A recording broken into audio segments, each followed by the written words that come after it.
Hi hello నమస్తే welcome to BBR TV official మిత్రులారా నేను మీ బీబీఆర్ రావుని.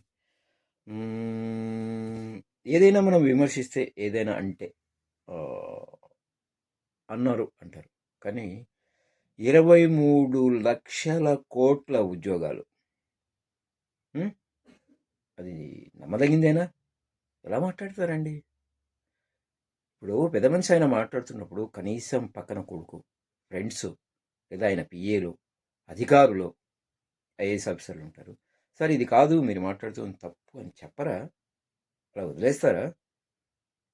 ఆ? నవ్వుల పాలు కావట్లేదా జనాల్లో? కావట్లేదా? Trolls, memes. 23 లక్షల కోట్ల ఉద్యోగాలు అంటే ప్రపంచ జనాభా ఎంత? దాదాపు నాకు తెలిసి 4-5 లక్షల కోట్లు. అంటే 23 లక్షల కోట్లు ఎంతమందికి ఇచ్చారు? ఎన్ని ఉద్యోగాలు ఒక్కొక్కరికి ఇచ్చారు మీరు? ఆల్రెడీ ఈ ఇష్యూ మీద చర్చ జరుగుతూనే ఉంది. మళ్ళీ ఎందుకో గుర్తొచ్చింది నాకు. ఏం మాట్లాడతారు? ఉం? ఎలా మాట్లాడగలుగుతారు?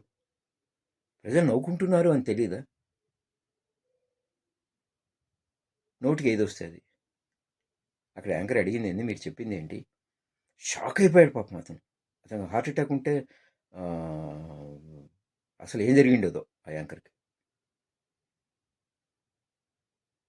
ఎలా చెప్తారండి? అదేంటి, మొన్నటికి మొన్న ఆ, డ్రోన్స్ ఆటోస్ వస్తాయట. మీ మిద్ది మీదే మీరు దిగచ్చు, అయిపోయింది. 6 నెలల్లోనే వచ్చేస్తాయి డ్రోన్ ఆటోస్.